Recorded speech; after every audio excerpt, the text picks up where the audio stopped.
the reason why I want to bring up Mads Mikkelsen is because he was in some controversy earlier this week, I believe. I think he was being interviewed or something like that. Have you heard about this? Oh, really? Okay. No. I was kind of out of tune again this week. Yeah. All right, let's go ahead and talk about this. This comes from Bounding into Comics. The Promised Land actor Mads Mikkelsen mocks woke journalist who questioned the Danish historical drama's lack of diversity. Oh, I saw headlines of that, but I didn't look into it more. So, yeah, so I believe I think he was trying to get a gotcha question to him. What about diversity in this movie? He's like, what the fuck are you talking about, man? This movie was like centuries ago. Like, why would we need to talk about diversity here? I think it was something along the lines of that. It makes me like him even more. Yeah. All right, let's read this article. During a recent press appearance in a promotion of his upcoming starring role in The Promised Land, actor Mads Mikkelsen mocked a journalist's attempt to gotcha him and director Nicolas Arcel with a disingenuous question about the film's lack of diversity. You can tell this movie is like in the 1700s or some shit, man. Look at the clothes they're wearing. Yeah. Right? Let's see. The exchange between Indiana Jones and the Dial of Destiny actor and a currently unidentified reporter took place amidst a press conference for the 18th century Danish historical drama held at the recent Venice International Film Festival. Pressed by the reporter, quote, "This is a cast of Danish production which is entirely Nordic. Therefore, it has some lack of diversity, would you say?" A laughing Mikkelsen replied, "What?" and asked him to start from the get-go. Like, basically, do you want to watch? And you want to actually watch this to see what he says? Yeah, sure. Yeah, I have no idea how it transpired. I'm from Denmark. All right, let's see if it's loud enough. Hello, I'm from Denmark, and it's a pleasure to be here. So you're a little bit into it. This is a cast and Danish production, which is entirely Nordic. It therefore has some lack of diversity, you would say, as also new rules are implied in Hollywood. What are you on to? Sorry, but from the get-go. From the get-go, there is some rules of diversity across the Atlantic for competing in the best picture, the equivalent to this competition. As I see it, you don't live up to these standards with this broadcast, and there is just curious. It's not because of artistic reasons; it's because of lack of diversity that can't compete in that competition. Oh God! Are you worried about that? Are you? I'm serious and honest because you're putting us on the spot. So you answer the question. No, because I have in comparison Parasite, which is great. What do you think? I was thinking that Parasite, which is a great movie coming from South Korea, had the same level of diversity. But coming from South Korea, this was actually still eligible for the competition. You, as a Danish movie with an all Nordic cast, is not. And that's what I think is a little bit conundrum. I don't understand the question. Okay. Well, first of all, the film takes place in Denmark in the 1750s. Yeah.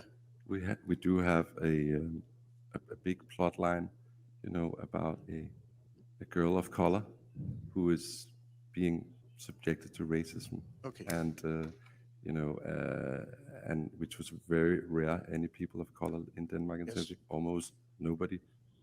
She was probably at the time the only one in the entire country of Denmark. So it was. I would say that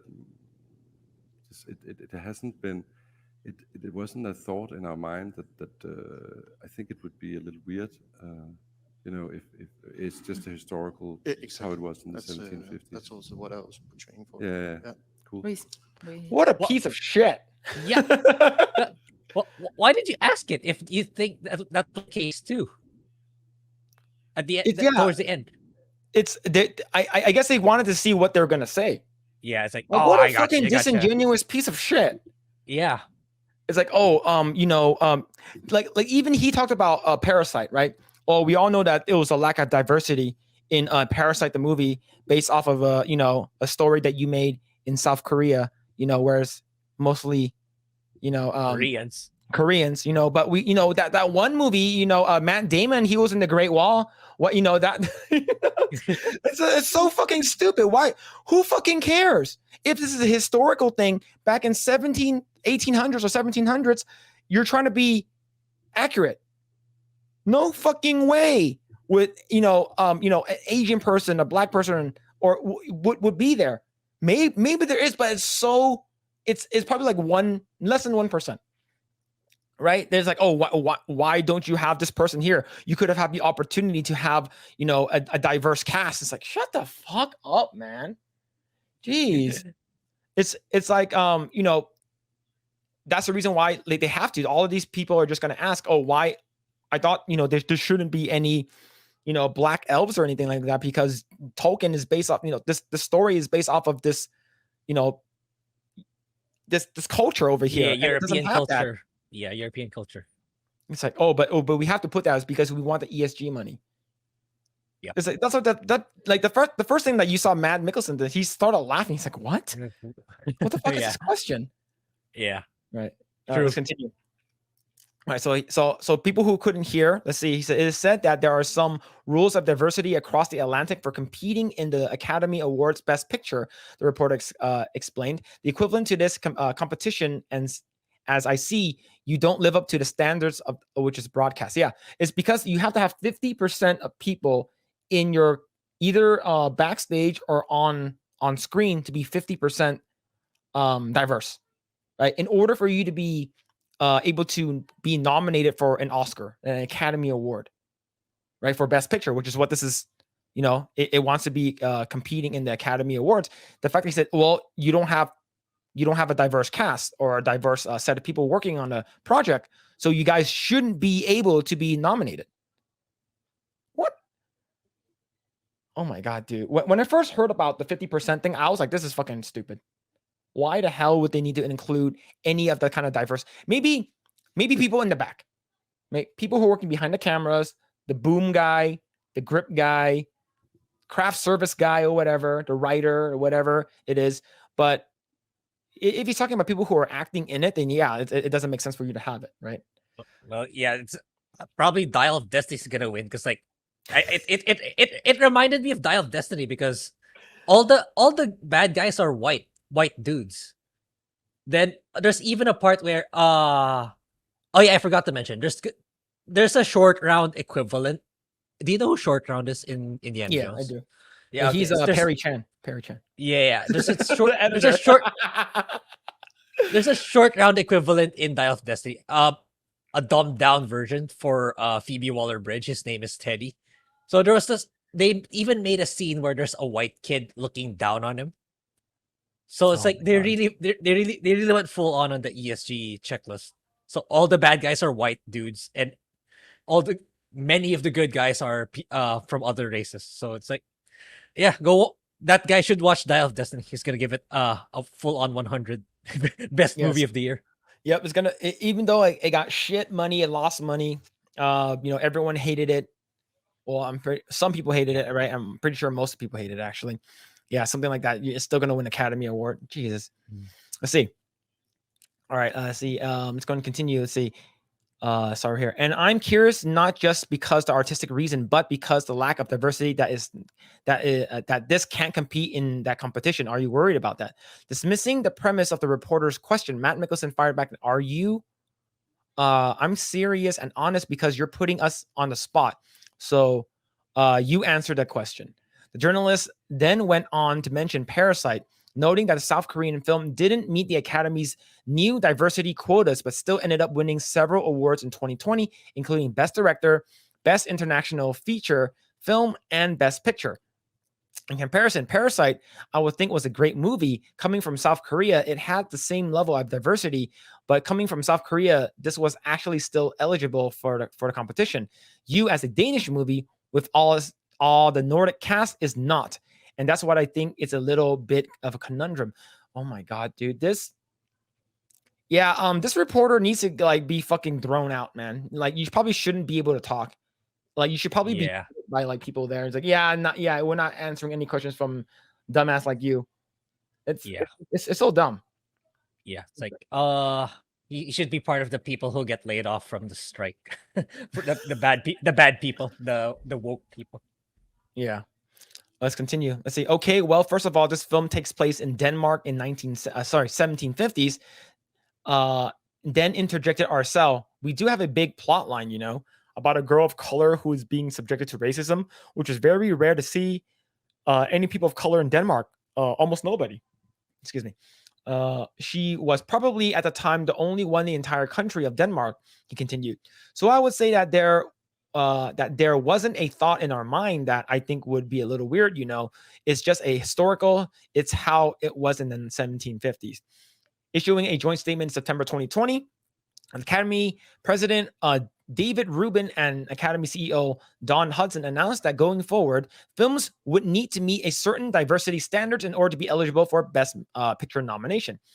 The aperture must widen to reflect our diverse global population in both a creation of motion pictures and in the audiences who connect with them. To be honest, fuck Hollywood. Yeah. Like, we're getting shit that's coming out from other countries that we don't need your shitty ass reward. Like, we don't need your shitty ass award where you guys circle jerk each other in a fucking baby elephant walk kind of bullshit. We don't need any of that. Just make good stuff. Who cares if it gets nominated, right? Because no one, to be honest, like, Oscar winner Brie Larson. No one fucking cares about her. Yeah. Maybe Ryan Kinnell, but like no one really cares about Brie Larson that much, right? Yeah. So the fact that Hollywood has this hold on everything, the Grammys, Oscars, Tony Awards, and all these other awards that are just, they basically decide who wins. Oh, this movie has too much Asians. This movie has too much white people. Black Panther has majority black people. So is that not diverse enough? Because it needs to have, 50%. But most of everyone on Black Panther is black. Well, Black Panther's excuse is the bad guys are white. Bullshit, man. Oh shit. But yeah, it's so stupid. Like I don't fucking care about anything that Hollywood's coming out with. Look, like I said, it sucks that it's hurting people that I know that's working in the industry right now that are good people. The strike is hurting them. But I hope the strike does not end. Yeah. Right? Let's see. Let's continue. These ridiculous diversity quotas now require films to include at least one of the lead actors or significant supporting actor is from an underrepresented racial or ethnic group and achieve appropriate levels of on-screen representation, themes, and narratives in order to be eligible for the Academy's highest honor. Per the new guidelines, the underrepresented racial or ethnic groups include Asian, Hispanic, Latinx. Oh my God. I'm assuming Latinos, Latino and Latin. It's called Latin. Black African America, indigenous Native American, Alaskan Native. Oh man, there's so many of these. Yeah. So everyone besides white. Yeah. Everyone. That would have been a lot faster. Everyone except white. Everyone but white. You don't need to say it. Do you know why they can't say that? Because that would be fucking racist. Yeah. Jesus Christ, dude. Like I said, you're trying to be not racist, you become racist. Become racist. Yeah. Yep. Let's see. Further, filmmakers also need to take into consideration the separate diversity requirements for the members of the ever-growing LGBT plus community, women, and even people with the cognitive or physical disabilities who are deaf and hard of hearing. Shit, man. Let's see how Echo plays out for that. Wait, is Echo like the actor actually a deaf person? I think for me, I'm assuming it is. Oh my God, dude. Well, oh man, what do you think about Matt Mikkelsen's response to that woke journalist? It's like I just feel bad for his for his work on Dial of Destiny. I mean, he did a good job. He did the best he could for the role, but the writing is just terrible, really, really bad. But based response, there's gotta be more like him pushing back on this and screw the awards. Just make a good film. It's gonna make money. That's all there is to it. Yep, I agree. I think what he said was just like, he's like, dude, I'm just trying to make a movie, man. Yeah, like it could be just because it's like, oh yeah, your film, you want your film to be nominated for Best Picture. He's like, yeah. You don't have enough black people in there. It's like, what? Yeah. Because it has to be 50%, man. That's insane. Yeah. I will give Hollywood balls if they made Jesus Christ black. They should make a Passion for the Christ. Make him black. I'm I'm let's gonna see. Let's segue see. into our next article.